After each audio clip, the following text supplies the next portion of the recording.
My brother, David, looked me in the eye, smiling, telling me he was just taking care of things after Mom passed. He knew I was grieving, vulnerable. He used that grief, that trust, as a weapon. While I was still reeling from losing my mother, David took control of her entire $2 million estate, my inheritance, using a power of attorney that I never signed, never even saw. He transferred everything, properties, investments, cash, into his name. He thought I was too broken, too old, too stupid to notice. He thought I wouldn't fight back. But he was wrong.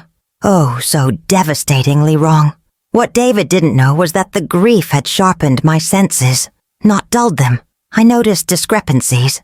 I asked questions, and when his answers became evasive, arrogant, and outright lies, I started documenting. Every email, every phone call, every shady transaction. I spent months, quietly, methodically, gathering irrefutable proof of his betrayal. When my lawyer finally laid out the evidence in court, the forged documents, the bank records, the recorded admissions, David's face, usually so smug, went utterly white. His entire scheme unraveled right there, in front of the judge. Let me tell you exactly how I exposed his greed and destroyed his elaborate lie. My name is Eleanor. I'm 68 years old, and this is the story of how I went from victim to victor. Before Mom's passing, our family was, to me, the definition of unbreakable. David, my younger brother by 5 years, was my best friend, my confidant. We grew up in a small town, a tight-knit unit after our father passed away when we were in our early 20s. Mom, David and I, that was our world. We spent holidays together, summer vacations at the old lake house our parents built, laughing, sharing stories, making plans for a future where we'd always be there for each other.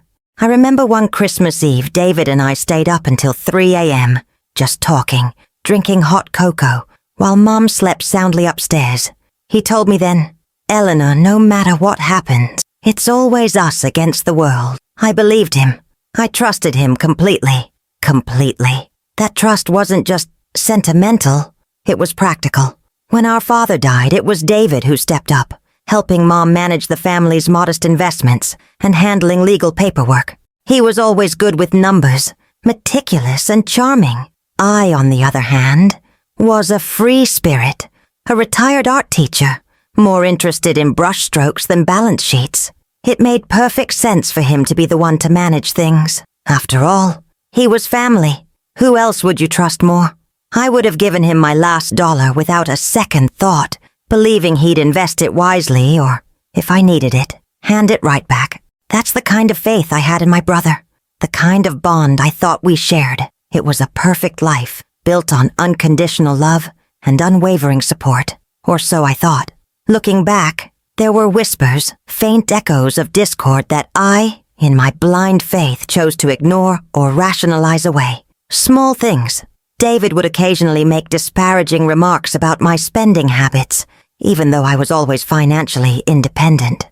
He'd sometimes dismiss Mom's suggestions for her own estate planning with a wave of his hand, saying, "Don't you worry your head, Mom. I've got it handled." I thought he was just being protective, being the man of the family, since Dad was gone. Once Mom mentioned signing some papers David brought over, saying they were just routine for her bank accounts, ensuring her affairs were in order. I asked her if she understood everything, and she just smiled.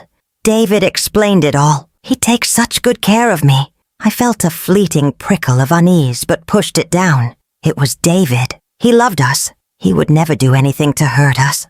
The real red flags, the ones that screamed rather than whispered, only appeared after Mom's passing. The first was a phone call from Mom's old financial advisor, a kindly woman named Sarah, who seemed unusually hesitant. She called me, not David, which was odd. She mentioned trying to reach me about Mom's accounts, but that David had handled everything and closed them. Sarah sounded concerned, but she wouldn't elaborate, just saying she hoped everything was sorted. That call, though vague, felt like a tiny crack appearing in my perfectly constructed world. Then came the second, undeniable sign. I wanted to scatter Mom's ashes at our lake house, just as she wished. When I called David to arrange it, his voice was strangely cold. The lake house? No, Eleanor. That's not really an option anymore. He said it so casually, as if he was talking about rescheduling lunch. My heart sank, but I hadn't discovered the worst part of their betrayal yet. I pressed him. What do you mean, not an option? It's Mom's wish. It's our house. He sighed, clearly annoyed. Look, Eleanor, I've had to make some difficult decisions to manage Mom's estate efficiently. The lake house was a drain. I took care of it. My mind raced. Took care of it? What did that even mean? He refused to elaborate, brushing me off with a curt, I'm busy. I'll call you later. The phone clicked dead. The lake house, our cherished family retreat, the place where we made countless memories, the place Mom specifically mentioned wanting her ashes spread. David had done something with it. The vague discomfort from Sarah's call coalesced into a sharp, icy dread. My brother, my best friend, was hiding something big, and it felt like a punch to the gut. The perfect life I believed we shared, the unwavering trust I had in him. It all began to crumble in that moment. That phone call changed everything. If I had known what they were planning, I could have stopped them. But by the time I found out, it was almost too late. Almost. I pressed him. What do you mean, not an option? It's Mom's wish. It's our house. He sighed, clearly annoyed. Look, Eleanor, I've had to make some difficult decisions to manage Mom's estate efficiently. The lake house was a drain. I took care of it. My mind raced. Took care of it? What did that even mean?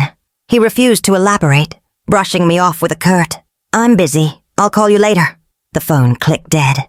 The lake house, our cherished family retreat, the place where we made countless memories, the place Mom specifically mentioned wanting her ashes spread.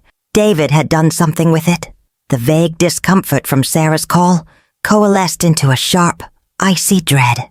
My brother, my best friend, was hiding something big, and it felt like a punch to the gut. The perfect life I believed we shared, the unwavering trust I had in him, it all began to crumble in that moment. That phone call changed everything. If I had known what they were planning, I could have stopped them. But by the time I found out, it was almost too late. Almost. The earthquake hit 2 weeks later. I drove out to Mom's house, needing to be surrounded by her things, by familiar comfort. David had told me he'd be out of town, so I knew I'd have the quiet to myself. I walked through the familiar rooms, a hollow ache in my chest, touching her favorite armchair, running my hand over the piano keys. In her study, where she kept all her important papers, I noticed a box on her desk, tucked away. It was a box I hadn't seen before, labeled simply, legal. My heart hammered. David was meticulous about keeping things organized, usually removing anything sensitive. Why was this here? And why hadn't he mentioned it? Curiosity, tinged with that icy dread, compelled me to open it. Inside, beneath a stack of old utility bills, was a pristine, official-looking document. My mother's power of attorney, and beneath her shaky signature, clear as day, was David's name, appointed as her sole agent. My eyes scanned the dates. It was signed just 3 months before she died, during a period when her health was rapidly declining, her mind occasionally clouded. But it wasn't the date that made my blood run cold. It was the signature. Mom's hand had always been delicate, but this signature was too perfect, too firm, too unlike her recent writing. And then I saw it, a small, almost imperceptible smudge of ink on the side, as if someone had pressed down too hard, leaving a faint imprint of their thumb. It wasn't Mom's signature. It was a forgery. This document gave David absolute control over all her assets, her bank accounts, her properties, everything. In that moment, the vague worries coalesced into a horrifying certainty. He hadn't just taken care of the lake house. He had stolen it. He had stolen everything. My $2 million inheritance, the legacy Mom had painstakingly built for us, was gone, transferred to him, under the guise of this fraudulent document. What I did next, they never saw coming. I didn't cry. The tears were frozen, locked away by a wave of pure, unadulterated rage. I felt a visceral revulsion, a sickness in my stomach so profound I thought I would vomit. My brother, the man I trusted implicitly, had used my mother's dying moments and my own grief as a shield for his despicable greed. He hadn't just betrayed Mom, he had betrayed me. I wanted to disappear, to die. But then, rage. A molten fury surged through me, burning away the despair. No, I would not let him get away with this. I would not be another victim in his cynical game. I looked at the forged document again, my hands trembling, but my resolve hardening. I could be the victim, or I could fight back. And fight back I would. David had made a grave miscalculation. He thought my age, my grief, trusting nature made me weak.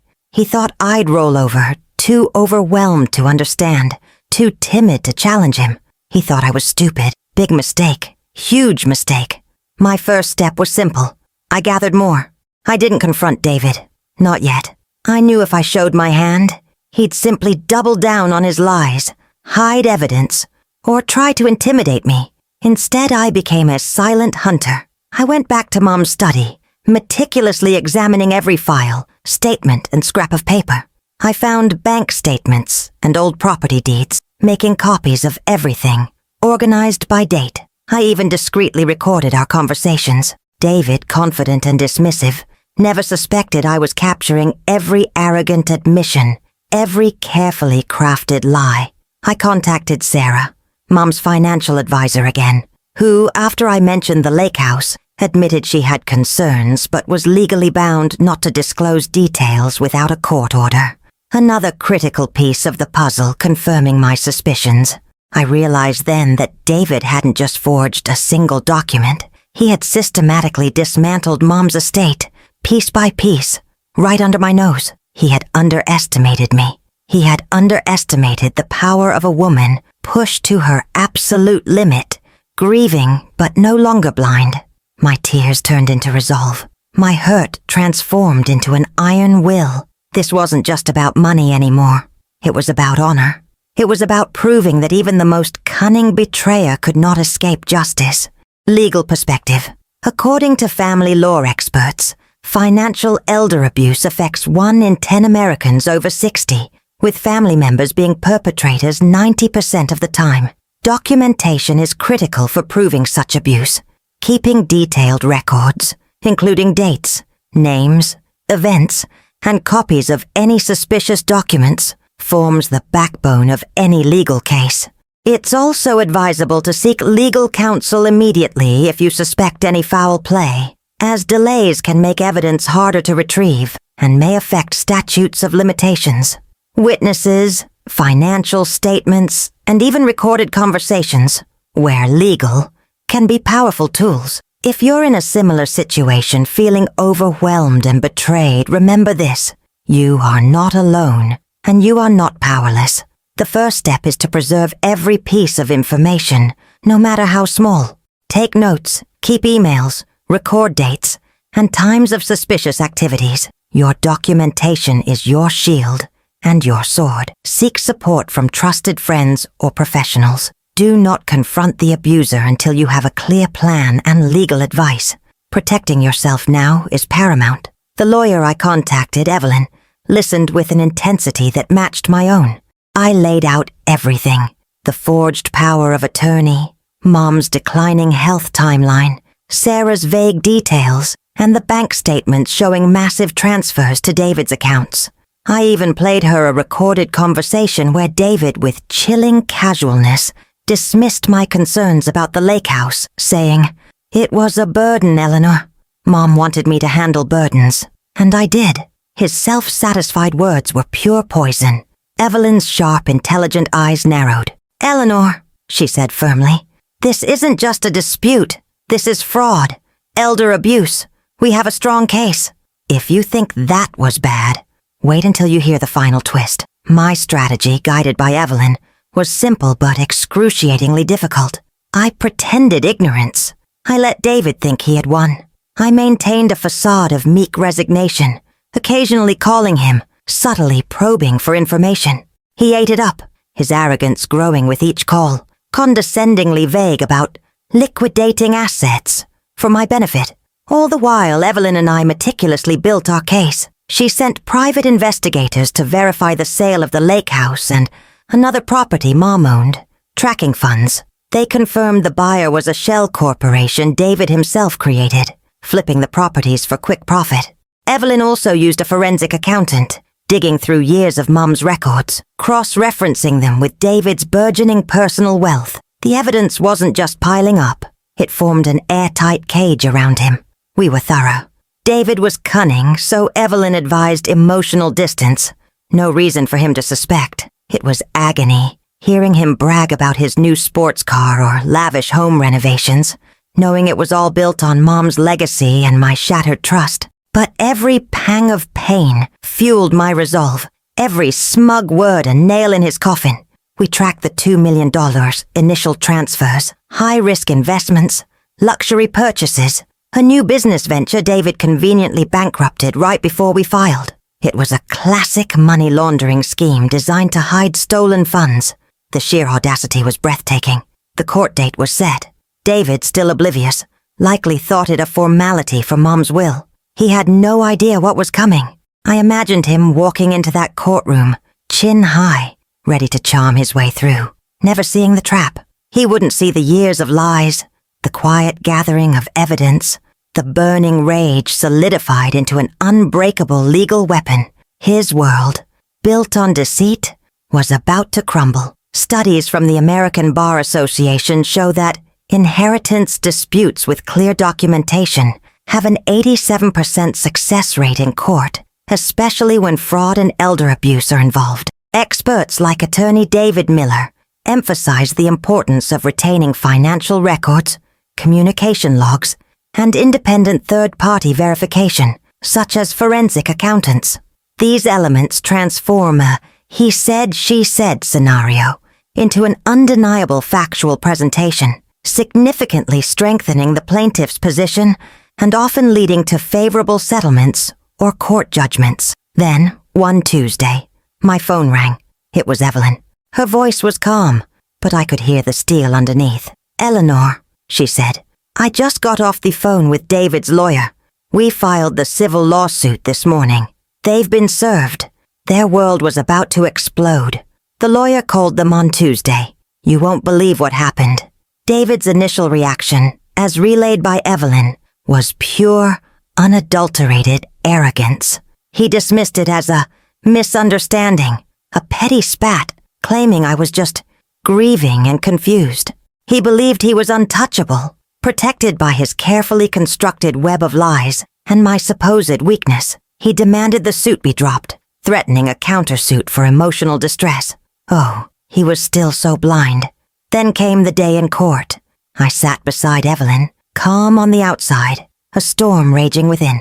Across the aisle, David sat with his own counsel, still wearing that infuriating, self-satisfied smirk. He nodded confidently when his lawyer spoke, occasionally glancing at me with a look of patronizing pity. He truly thought this was just a hurdle he'd easily clear. The early hours were dry, legal jargon, motions, and counter-motions. David seemed bored, occasionally checking his watch. But then Evelyn stood. She didn't start with theatrics. She started with facts. The forged power of attorney was displayed, enlarged on a screen, next to genuine samples of Mom's signature, showing the stark contrast. David shifted, his smirk faltering.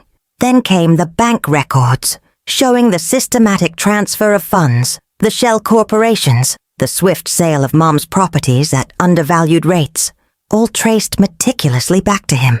The judge's gaze sharpened, his brow furrowing as the cold, hard numbers flashed across the screen. David's face began to pale. He started whispering frantically to his lawyer, but it was too late. Evelyn then looked directly at David, a quiet intensity in her voice. "Your Honor," she said, "we also have evidence of the defendant's own admissions." And that's when she played them. My recordings. The conversations where David, in his own smug voice, casually dismissed Mom's wishes, where he bragged about taking care of the lake house, where he condescendingly assured me he was managing things for my benefit. The room went silent. Every word was a dagger, piercing through his carefully constructed deceit. David sat there, absolutely frozen, his face going from pale to ashen. His jaw went slack, his eyes wide with a dawning horror. The smugness was gone, replaced by pure, unadulterated terror. He looked at me, a desperate, frantic plea in his eyes, but I offered nothing, only the cold, unwavering gaze of a woman who had been pushed too far. Legal perspective, proving financial fraud and elder abuse in family law, often hinges on irrefutable documentary and testimonial evidence. The use of forensic accounting to trace funds, expert analysis of forged documents, and admissible recordings, where legal consent is obtained or single-party consent laws apply, are pivotal. These elements transform circumstantial suspicion into concrete proof. Judges often take a severe stance against such betrayals, especially when they involve vulnerable individuals and breach of trust, as they undermine the very fabric of family and legal integrity. The judge, a formidable woman with an unshakable demeanor, listened intently to every word, every piece of evidence. She didn't have to deliberate long. The verdict was swift, decisive, and absolutely devastating for David. She ruled in my favor. $2.3 million. Every penny he stole, with interest and substantial punitive damages for fraud and elder abuse. She also ordered all remaining assets held in his shell corporations to be liquidated and returned to Mom's estate, which would then be fully transferred to me. David was financially ruined. His business ventures, built on stolen money, collapsed. His reputation, once pristine in our small town, was utterly destroyed. He tried to appeal, of course, but Evelyn had built too solid a case. There was no escaping it. This is where I stopped being the victim and became the victor. If you're in a similar situation and contemplating legal action against a family member, remember that thorough preparation is key. Gather all documents, consult with an attorney specializing in family law and elder abuse, and explore all avenues for evidence collection. You deserve justice, and a well-built case is your strongest tool. 5 steps to legally protect yourself from family betrayal. 1. Execute a clear notarized will. Ensure your wishes are unambiguous. 2. Assign a trusted power of attorney. Choose someone reliable, not just family. 3. Regularly review financial statements. Stay informed about all accounts. 4. Document all significant transactions. Keep records of gifts, loans, and property transfers. 5. Seek legal counsel for estate planning. A lawyer can advise on safeguarding your assets. The aftermath was messy, emotionally draining, but also profoundly liberating. That person who trusted blindly, she's gone. David's betrayal had ripped a hole in my heart, but the legal battle, the fight for justice, forced me to confront dormant strengths I never knew I possessed. I had to sift through years of my mother's life, piecing together not just financial records but cherished memories. It was painful, yes, but it was also a way to honor her, to ensure her legacy wasn't tainted by greed. I reopened the lake house not for David's profits, but for Mom's memory and for future family gatherings, the ones David would never be part of. The most painful lesson I learned was this: never sign anything or let anyone you trust sign anything without your own independent legal review. Family or not, a lawyer is your advocate, a necessary shield. I learned that trust, while beautiful, needs to be protected with clear boundaries and legal safeguards. I should have seen the signs, but love makes you blind. Now, my eyes are wide open, and my resolve is unbreakable. Today, my life is profoundly different. The $2. $3 million recovered allowed me to not only live comfortably, but also to establish a foundation in Mom's name, supporting art education for underprivileged children, a cause she deeply cherished, and one I returned to with renewed passion. I'm thriving. David, not so much. He lost everything. His house, his business, his reputation. He's a pariah in our small town, a cautionary tale of greed. He lost his family, his money, and his dignity. If you're out there, listening to my story, feeling that sickening pit in your stomach, that sense of betrayal from someone you thought you knew. Please don't wait. Don't rationalize. Document everything. Every email, every text, every suspicious statement. Get legal advice immediately. You might feel weak, but you're stronger than you think. Find your Evelyn. Fight back. David thought he could take advantage of my grief, my age, my trusting nature. He thought he could steal from his own mother's legacy and walk away clean. He thought I was too old, too stupid, too weak to fight back. He was very wrong. The ultimate satisfaction isn't in his ruin, but in reclaiming my peace, my family's honor, and proving that justice, though sometimes delayed, can absolutely be served. This was the story of Eleanor, who refused to be a victim. I could have let David's betrayal consume me, let his greed define my mother's legacy, but I didn't. I chose to fight, not just for the money, but for my dignity, for my mother's memory, and for the principle that you don't just get to steal from family and walk away clean. It was the hardest thing I've ever done, but it was also the most empowering. I lost a brother that day, but I found my voice and reclaimed my life. If someone in your life is betraying you, remember, justice exists, but you have to fight for it. It won't just appear.